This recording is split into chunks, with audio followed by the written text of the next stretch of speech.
All right, hi, we're gonna show you a little bit of how to use these in-ear monitors. Just wanna point out these are very nice in-ear monitors.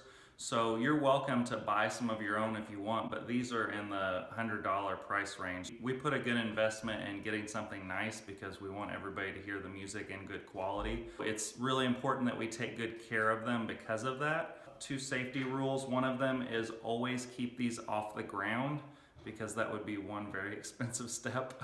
The second one is before you move away from your P16 unit, which we'll show you those in a minute, always remember to unplug from the unit or you'll pull the stand over and it'll slam on the ground, and that's really bad too. So just two things to remember.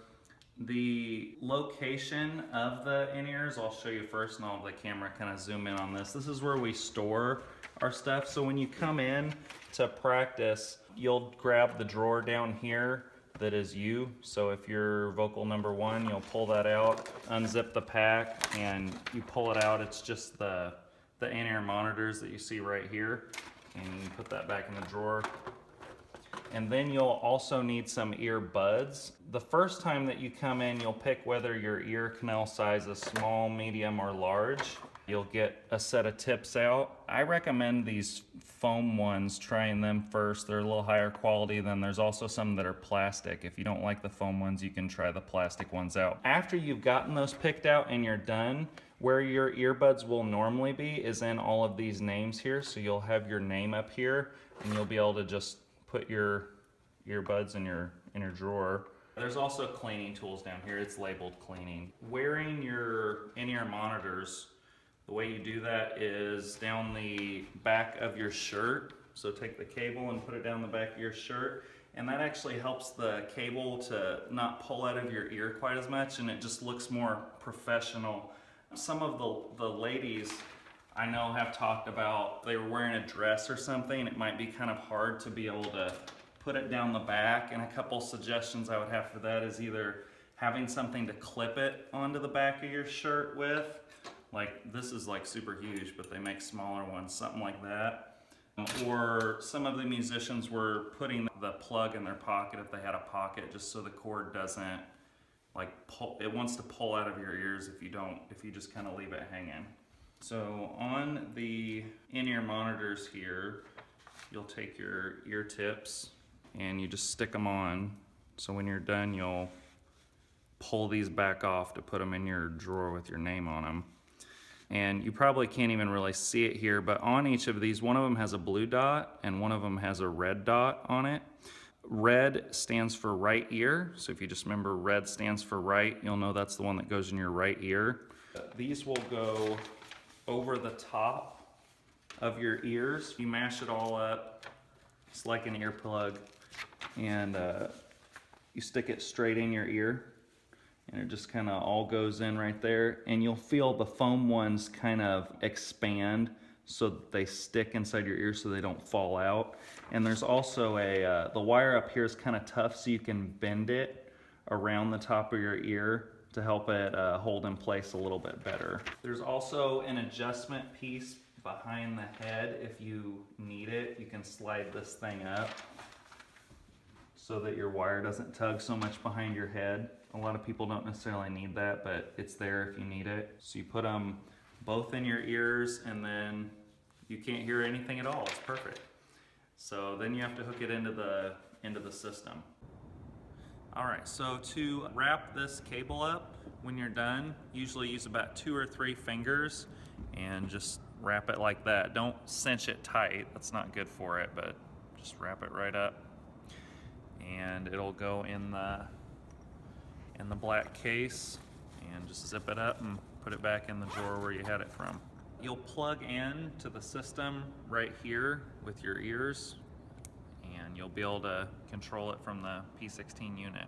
So this is the P16 system over here, and we now have complete control over exactly what we want to hear, which is extremely awesome. We don't have to keep asking the sound guy and bugging him. There's also almost no stage volume because of this, and it results in a much better sound quality for the congregation. It's an adjustment getting used to creating your own mix, and a couple of overall rules for creating your own mix are always start out mixing with both of your ears in, because if you only have one in your ear, you're going to mix stuff at twice the volume that you could, or that you should, and you're gonna damage your hearing. So always make sure you have both ears in when you're adjusting your volume levels. The second thing is I tell people to always start out as quiet as possible and as simple as possible.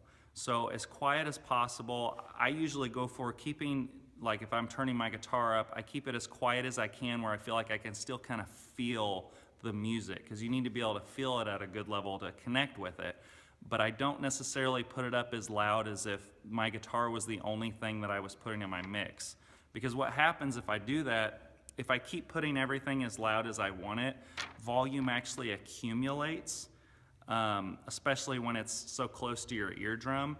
And by the time you're done, it's gonna feel much louder than what you expected, because each thing you turned up kind of bumped the overall volume in your ears up. So try to keep it as quiet as you can while you can still feel it, and try to keep your mix as simple as possible. So I would recommend only putting the things in your ear first that you absolutely need. So if I'm a vocalist, I need to hear the lead vocal, and I need to hear the other person, the other background vocalist. I'll turn them up a little bit. I probably need to hear the acoustic guitar to follow the rhythm, and maybe a little bit of the drums. And then I would probably stop there for a second. Get to where you're comfortable, where you feel like you can hear well and you're connecting with the band, and then you can add a little bit of some of the other things into the mix, whatever you need at that point. An overview of the P16 system, I'll have the camera zoom in over here on that.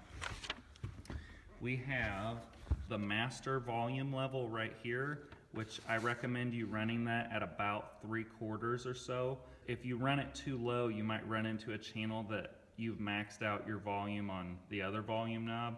This is the limiter. I recommend running that also at about 3/4 or so. The limiter just keeps, if a really loud sound or a snap were to come through the ears for some reason, like a channel got unplugged or something, the limiter stops you from hearing that so your ears don't get damaged. But if the limiter is turned up too far to the left, it can limit too much. So the drummer starts getting really loud, and all of a sudden now you don't hear the drums at all because he got too loud. If an instrument starts just cutting out on you, that might be the limiter, so turn it a little bit further to the right side to stop that from happening. Here are the channels that you'll select for your mix. This is the 16 channels we have on here. So lead vocal would usually be the worship leader. When you click on a channel, it'll turn red. If there's a signal coming through a channel, you can see I'm tapping the one that's extra one, you'll see a green, I'm hitting a microphone right there, and that will make extra one light up because that's what this microphone is through. So you can see if a signal's coming through the channel, it's green, and if you have selected a channel, it's red. So I'll select the channel that I want to turn up the worship leader's vocal right here, and then the volume knob is right here, and I just adjust that to wherever I want it. And then when I'm happy with that, I can move on to whatever I need next. Let's say I'm in vocal 1 here. So I'll select that channel, turn the volume up to where I want it, and just move on to whatever's next. For vocalists, we have a reverb channel. This adds some reverb to just all of the vocalists. A vocal with no reverb on it at all can feel kind of dry and kind of weird. So you can just kind of mess around with that. Most people have been keeping it about 2 dots or so.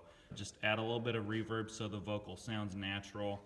And then we also have an ambient mic channel that helps you to hear the congregation and the sounds out in the room a little bit. So other channels are just kind of regular. Keys is keys, acoustic guitar is the worship leader's acoustic, electric guitar, bass, drums. And then we have some extra channels because we have different elements different weeks. We might have a violin one week, we might have an acoustic guitar, and we'll just kind of have to let you know what those channels are. Click track, the preacher, or anybody using a mic, this usually works. If Keith's up here doing the host moment, you can hear him through that. You can hear the pastor and the communion. When they give the communion, you can hear it through there. This last channel is the sound guy, so you can hear him talking to you during practice or if he needs to tell anybody anything. So always leave that up to where you can hear him pretty decent. On every individual channel, you have the ability to pan that channel into your left or right ear. So if I want to put 2 or 3 of the channels more toward my left ear to kind of give me some space, I can move it over there more towards the left just a little bit. If I want to pan something else toward the right, I can just kind of pan it over like that. If I want to put it back to the middle, I can just push that button and it'll put them right back in the middle. We also have EQ per channel. So this is not the overall mix, but it's actually each channel that you can EQ. So if I want to EQ the acoustic guitar, if I want a little more high end in it, I can turn the treble up there a little bit. The mid-range is actually got a sweep on it. So if I want to turn the mid up by 3/4, boost the volume in the mids, I can pick where in the mids. This frequency range thing, I can go to the low mids here and maybe bring it down a little more, the volume of that low mid right there, and then, you know, bass, of course.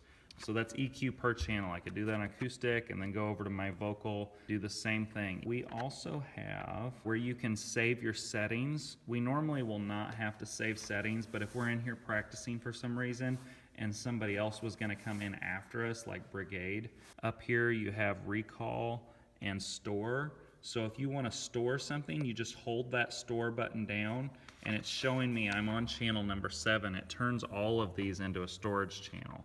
So if I wanted to store something in channel 16, I would click it once and click it again.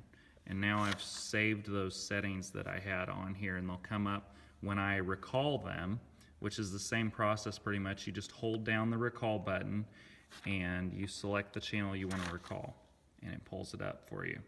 We also have a solo button. If you're just wanting to hear one item, you can click solo. It's blinking now. Now I'm just hearing number 5 to see what is actually coming out of just that channel. And I can click off of that and I'm out of it. Or mute groups. So if I want to mute certain channels, I click mute and anything I select will be muted. And then click off of it and it'll keep the ones muted that I had selected. That's the basic overview of the P16, and that's it.